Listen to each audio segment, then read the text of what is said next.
동안 평안하셨습니까? 예.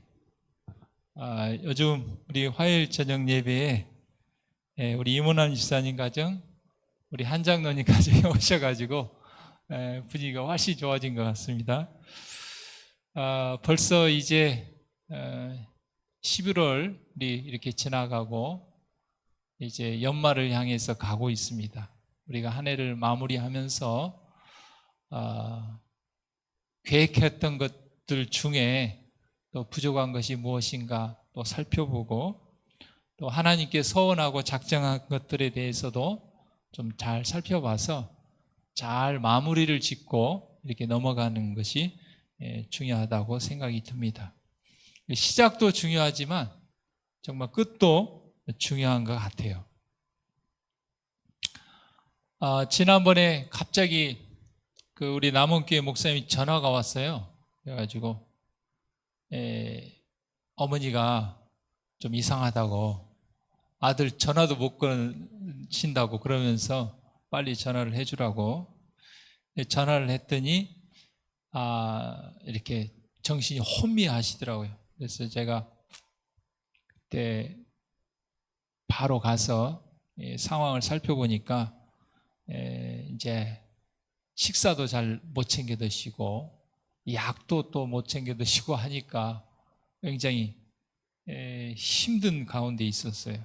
그래서 혼자 이렇게 두면 안 될 것 같아서 우리 성은이 엄마 있는 그 요양병원으로 이렇게 급하게 이제 그 다음날 옮기게 됐는데, 어머니가 하시는 말씀이 이렇게 갑작스럽게 이렇게 다가올 줄 몰랐다, 그런 얘기를 하시더라고요.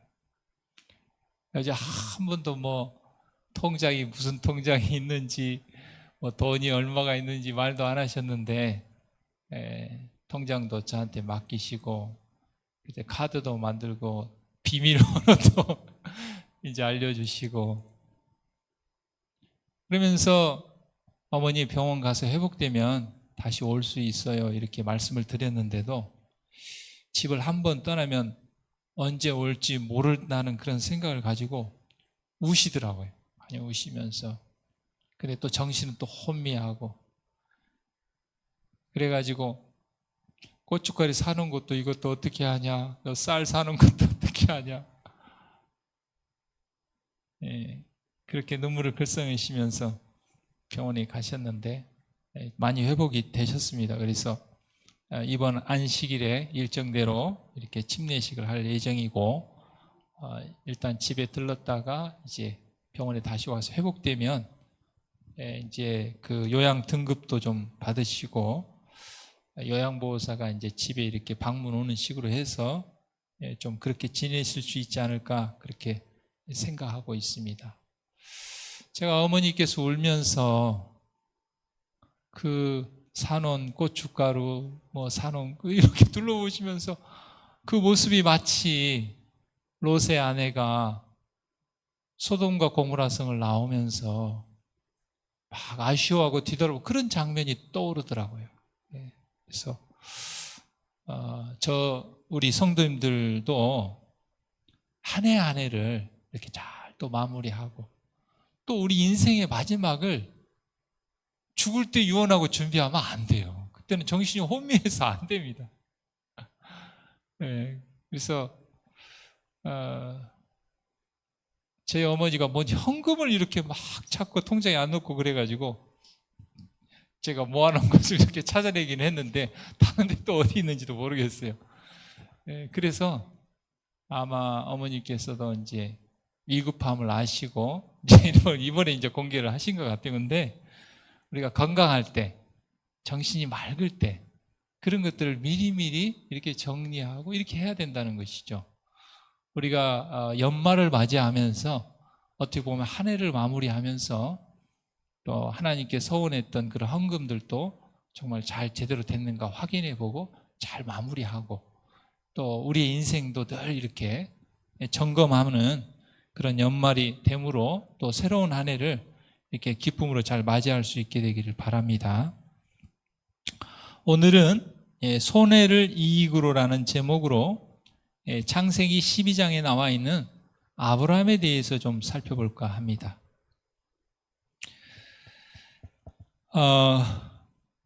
저는 참 이해가 안 갑니다만은 그 에베레스트 산, 그 세상에서 가장 높은 그 에베레스트 산을 정복하기 위해서 목숨을 건 그런 도전자와 탐험자들이 굉장히 많아요. 특별히 이렇게 8,000m가 넘어가면은 가장 힘든 게 뭐냐면 산소 부족이라고 합니다. 그래서 정상을 정복하다가도 내려오는 길에 죽는 경우도 많고, 근데 그 누가 데려오지도 못해요. 자기도 감당하기 힘든데 누구를 어떻게 데려오겠어요? 그래서 이렇게 그런 죽음을 맞이하는 사람이 참 많은데, 그 중에 한 우리나라의 그 여성 그 산악인이 그 14개, 8,000m가 넘는 그 산이 14개인데, 14개 봉우리인데, 그 중에 이제 7개를 이렇게 정복을 하고, 뭐 이렇게 더 이상 도전을 못하고 죽음을 맞이하게 됐는데, 그가 기록한 수첩 중에 이런 말이 있어요. 인생이라는 것은 내가 좋아하지도 않은 일에 관련되어 살아가기에는 너무 짧다. 내 자신이 좋아하지도 않는 일을 계속해 나가는 것보다는 늘 손해를 보더라도 내가 좋아하는 일을 찾아서 하는 것이 훨씬 낫다. 이렇게 얘기했어요. 그러니까 목숨을 걸고 도전을 했겠죠. 자기가 좋아하는 그 산을 오르는 일을 위해 자기 목숨을 건 거죠. 우리 같으면 목숨이 더 소중하니까 그런 모험은 안 할 것 같은데, 그런데 우리 남은 교회의 하나님의 백성들도 목표가 다를 뿐이지 그 생각과 사상은 비슷합니다. 어떻게 보면 남은 자손이는, 하나님의 남은 백성들은 늘 이 세상에서 손해를 볼 때가 많아요. 왜요? 하나님의 편을 선택하고 신앙적인 편을 선택하다 보면 그렇습니다. 이번에 일요일날 같이 등산하면서도 우리 설 선생님이 그런 말씀을 하셨는데, 그 교회에서 이렇게 점심 먹으면서 보니까 우리 성호근 장로님이 식사당 때 설거지를 이렇게 다 하시더라고. 그래서 나중에 이제 이모나 집사님 식사당 보자면 본인도 설거지를 해야겠다고 생각을 하셨대요. 그런데 아이고, 집에서도 늘 설거지 하는데 교회 와서도 하면 되지, 이렇게 그런 생각을 하셨다고 합니다. 그런데 여러분, 설거지 하는 것이 기쁘고 좋은 일은 아니잖아요. 어떻게 희생하는 거죠. 헌신하는 거죠. 누구를 위해서요? 하나님의 영광을 위해서 그렇게 하는 것이죠. 그래서 늘 손해를 보더라도 이 산악인은 자기가 좋아하는 일을 찾아서 한다고 했지만, 우리 하나님의 남은 교회의 백성들은 하나님의 뜻을 이루기 위해서 그렇게 한다는 것이죠. 뭐 하더라도요? 손해를 보더라도. 그래서 이 세상에서는 손해를 보지만 하늘의 부요함을 위해서, 하늘의 유익을 위해서 그런 선택과 그런 헌신과 그런 희생을 할 때가 많죠. 근데 궁극적으로 살펴보면 우리가 이 땅에서는 아무리 건강하게 잘 산다 해도 100세 아닙니까? 근데 하늘은 영원한 것이죠. 이 세상의 100년의 삶을 통해서 영원한 삶을 살게 될 것인가, 아니면 영원한 멸망의 삶을, 그것이 결정되는 것이죠. 그런 하나님의 각 시대마다 하나님의 선택받은 남은 백성들이 있었는데, 그 중에 한 사람이 아브라함입니다. 어떻게 보면 아브라함은 그 시대의 남은 자손이었습니다. 창세기 12장 1절에 보면 여호와께서 아브라함에게 이르시되 너는 너의 본토 친척 아비 집을 떠나 내가 내게 지시할 땅으로 가라 그랬습니다. 여러분, 집을 떠난다는 거 어떻습니까? 우리가 여행 가서도 어때요? 집보다 편하지는 않잖아요. 아유, 집 떠나면 고생이야. 집 떠나면 고생이야. 그래서 여행을 마치고 집에 딱 돌아오면 어때요? 마음도 편하고 몸도 편하고. 그런데 그 잠시 잠깐의 여행이 아니고 완전히 집을 떠나는 거예요. 아브라함에게 있어서는 현세적인 손해입니다. 그런데 그 손해를 무엇으로 생각했다? 이익으로, 유익으로 생각했다는 것이죠. 데라에다 아브라함은 이 거룩한 신탁의 후계자가 되었다. 우상 숭배는 사방에서 그를 유혹하였으나 허사였다. 신실치 못한 자들 가운데서도 신실하며 만연하고 있는 배교에서도 부패되지 않은 채 그는 유일하신 참 하나님을 예배하는 일을 끝까지 고수했다. 그랬습니다.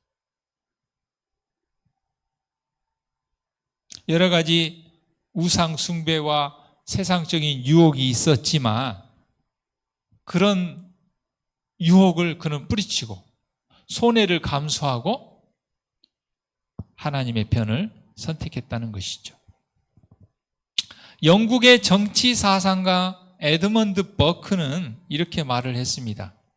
인간의 탐욕은 끝이 없기 때문에 탐욕에 대한 제재를 가하지 않으면 다른 사람의 자유를 침해하게 된다.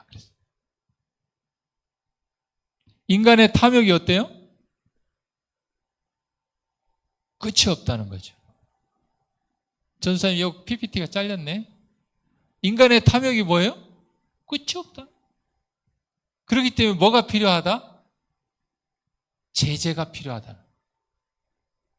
하나님께서도 우리의 욕심이 끝이 없는 것을 아시고 우리에게 뭘 주셨습니까? 십계명을 주신 거예요. 십계명을 주신 것입니다. 따라서 우회가 제도적으로 장치를 만들어 탐욕의 한계를 넘지 못하도록 해야 한다. 한 나라도 이럴지인데 하나님께서 우리 그리스도인에게도 우리의 탐욕을 제한하기 위해서 십계명과 여러 제도들을 우리에게 주신 것이죠.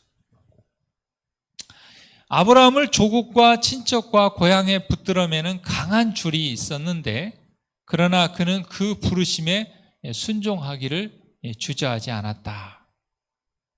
그는 약속의 땅에 관하여 묻지 않았다. 곧 토지가 비옥하고 기후가 건강에 적합한지 그리고 그 지방은 유쾌한 환경을 제공하며 재물을 쌓을 기회를 줄 것인지 묻지 않았다. 하나님께서 말씀하셨으므로 그분의 종은 순종해야 하였다. 그에게 있어서 이 세상에서 가장 행복한 것은 하나님께서 그로 있기를 원하시는 것이었다. 그러니까 이 땅에서 이익이 되는지 손해가 되는지 그걸 따지지 않았다 그 말이에요. 하나님의 말씀에 순종하냐 하지 않냐 그것이 최고의 관심사였다는 것이죠. 그리고 그는 그의 인생을 통해서 세상에서 손해본다 할지라도 하나님께서 말씀하신 그 길을 선택한 것이 가장 행복한 삶이었다고 그는 그렇게 이야기했습니다. 우리가 잘 아는 대로 족과 롯하고 분쟁이 생겼잖아요. 땅은 좁고 짐승들은 많아지고. 그때 그는 손해되는 선택을 했습니다. 왜요? 하나님의 백성들끼리 하나님의 성도들끼리 싸우는 것이 모본이 안 된다고 생각을 했어요. 그래서 연장자임에도 불구하고 솔직히 그 롯은요 아브라함 때문에 잘 살게 된 거거든요. 아브라함 때문에 이 우상 숭배에서 빠져나온 것이거든요. 근데 자기가 우선권을 주장을 했습니다.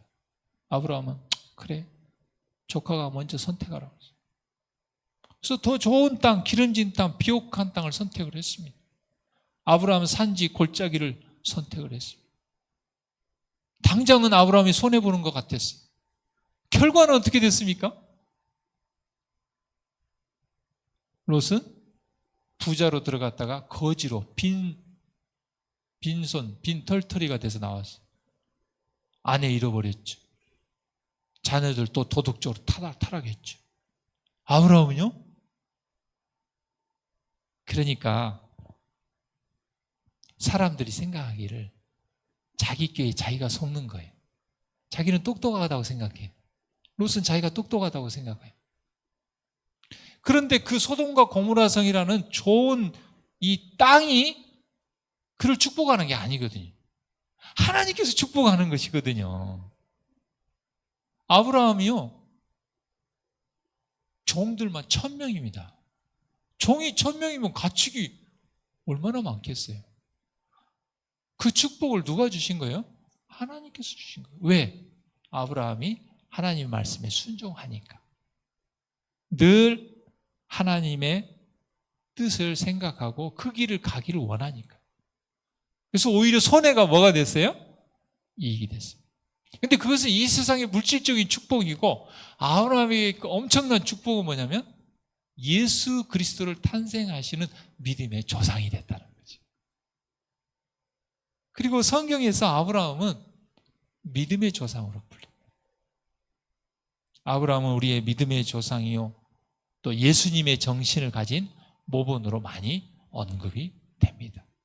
롯은요, 늘 하나님과 반대되는 편을 선택해서 실패한 그런 모본으로 많이 제시되고 있습니다. 하나님께서 당신 자신을 계시하기 위해 인간의 감화와 도움에서 벗어나게 해서 당신의 도움의 필요를 느끼게 하며 당신만을 의지하도록 인도하신다. 마음에 품은 계획과 친밀한 교제를 단념하고 섭리의 부르심에 응할 준비가 된 사람은 누구인가? 새로운 의무들을 받아들이며 시도해 본 적도 없는 분야에 뛰어들어 확고부동하고 자원하는 마음으로 하나님의 일을 행하며 그리스도를 위하여 자신의 손해를 이익으로 간주할 사람은 누구인가? 누구한테 지금 묻고 계세요? 이 시간에 우리에게 묻고 계십니다. 아브라함처럼 그리스도를 위하여 내 손해를 이익으로 간주할 사람이 누군가?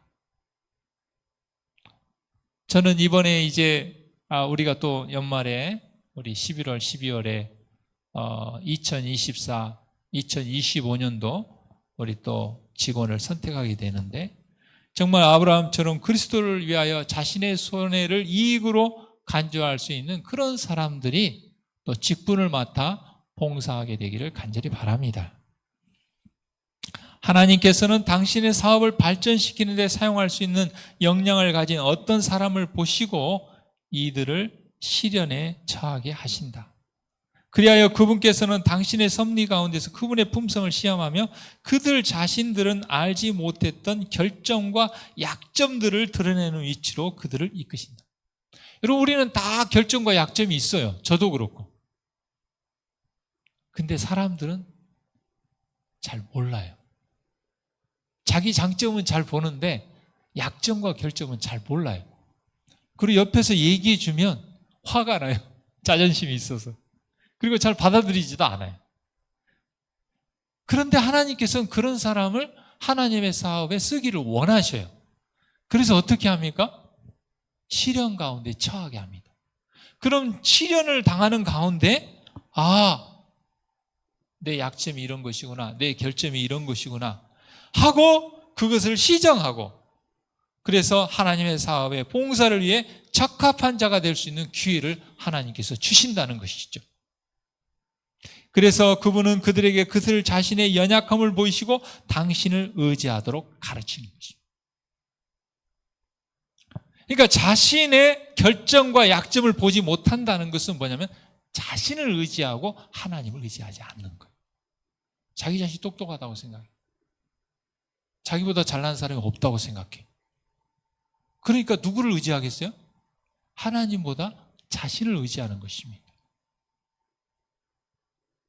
그래서 그러면 실패하게 되는 거죠. 근데 그 사람만 실패합니까? 하나님의 사업이 실패하게 되는 것입니다. 그래서 하나님께서는 종종 시련에 처하게 하시고, 그래서 연약함을 깨달아 알아 시정함으로 하나님을 의지하는 사람이 되도록 하시는 것입니다. 중국 속담에 이런 속담이 있다고 합니다. 사람은 이름 나는 것을 두려워하고 돼지는 살찌는 것을 두려워해야 한다. 돼지는 왜 살찌면 안 돼요? 살찌면 내다 팔든지 잡아먹히니까. 사람은요, 이름이 나면 어떻게 돼요? 자기도 모르게 교만해지는 거예요. 돈을 많이 번다든지, 명예를 얻는다든지, 자기 사업이 잘 된다든지, 그래서 사람들의 주목을 받는다든지, 그러면 죄인이다 보니까 자기도 모르게 자기 자신을 하나님보다 더 의지하게 되는 것이죠. 그래서 그것을 뭐 해야 된다? 마치 돼지가 살찌는 것을 두려워하는 것처럼 두려워해야 된다. 그래서 하나님께서 선지자를 통해서 말씀하시기를 빈 컵을 옮기는 것보다 가득 찬 물컵을 옮기는 것이 어렵다, 그렇게 얘기했어요. 우리 자아가 비워지고 이기심이 없는 사람은 하나님이 쓰시기에 너무 수월합니다. 그런데 교만으로 가득 차고 자기를 더 의지하는 사람은 하나님이 쓰기에 굉장히 어려운 것이죠. 사랑하는 성도 여러분, 이제 연말을 향하여 가고 있는 이때에 우리 자신을 돌아보고 기도할 뿐만 아니라 특별히 이 교회를 위해서 또 많은 기도를 부탁을 드립니다. 이 시간에 같이 기도할 기도 제목은요, 첫 번째로는 우리가 직원을 2년 단위로 선출하지 않습니까? 2024년부터 2025년 직원을 선출하는 이 일을 위해서 좀 기도해 주시기를 바랍니다. 정말 아브라함처럼 손해를 이익으로 간주하는 사람이 직원으로 선택될 수 있도록 그렇게 기도해 주기를 바랍니다. 코로나 때 교회마다 평안했다고 그럽니다. 싸움이 없었대요. 왜요? 밥을 안 하니까. 근데 교회마다 제일 힘들 때가 언제냐면 이 연말에 이 선거위원회 직원 선출할 때 하겠다, 안 하겠다, 못 하겠다.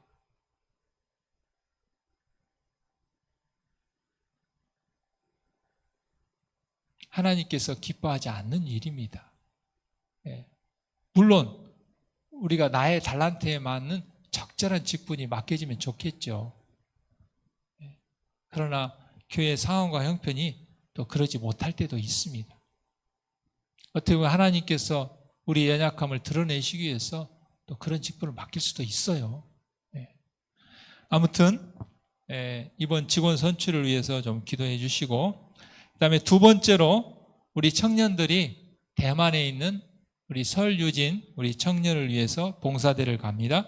12월 26일부터 그 다음에 1월 3일까지 일주일간 봉사대를 가는데 14명이 가게 됩니다. 이 일을 위해서 좀 많이 기도해 주시고 또 재정적으로도 또 후원해 주시면 감사하겠습니다.